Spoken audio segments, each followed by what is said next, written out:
Tafaraka ndraitsika topilasitoko vavy amity takarivan'ny sabotsy ity ao anatin'ity fampahalalam-baovao ity zany manolorana ny Arahaba ary anasananao indray ny anaraka hatramin'ny farany fampahalalam-baovao eto amin'ny fahitalavitra Mat TV avy hatransaka dia rosa ao anatin'ireo vaovao ary amity takariva ity ny fandalovan'ny mpanjaka marokanina teto Madagasikara dia nanomevahana ny fiarah-miasan'ny firenena roa tonta eo amin'ny sehatry ny fambolena sy ny fiompiana mbola namafisin'ny ministra malagasy misahana izay fambolena sy fiompiana izay Andriamatoa Rivo Rakotovao ny mazava-dehibe izay fiarah-miasan'ny roa tonta izay indrindra ihany koa ny fananganana ilay orinasa lehibe mpanamboatra zezika any amin'ny faritra loatra.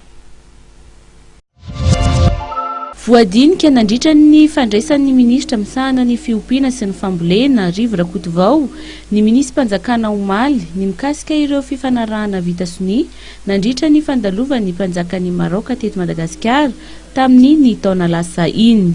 Ny mikasika ny tontolo iainana ambanivohitra fa indrindra ny fambolena sy ny fiompiana no tena votoatin-dresaka. Voaresaka ihany koa ny mikasika ny fampiofanana omen'ny fanjakana marokanina ireo mpianatra malagasy. Ary anisan'ny zava-dehibe ihany koa ny fananganana orinasa iray lehibe mamokatra zezika any amin'ny faritra alaotra iny. Betabe ny zavatra siniavana tamin'izany anisan'izany zany eto amin'ny ministère de l'agriculture sy ny élevage voalaza teo moa zany fa ny fampijery zany hoe aiza ho aiza isika. Mahafinaritra antsika ato amin'ny domaine agriculture sy ny élevage zany fa tombotra mihitsy ny zavatra rehetra fa vita arak'izay eritreretana azy indrindra ilay projet lehibe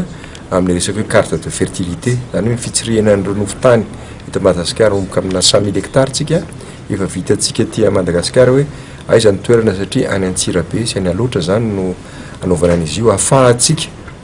mahafantatra ny toetrany tany dia fiaraha-miasa amin'ilay organisme le hoe OCP any aminy zany anampy antsika amin'ny resaka fertilisant ary eo andanin'izany koa tsika dia efa anangana an'ilay usine lehibe any Alaotra ny anaovana azy anaovana an'ireo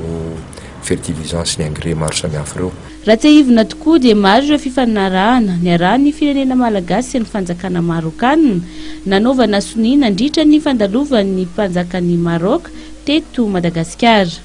Ny fanatanterahana azy ireny izao no dingana iray imasony roa tonta ankehitriny. Efa nandritra ny fotoana ela ny firenena malagasy sy ny fanjakana marokanina no nampiraisiny ny tantara.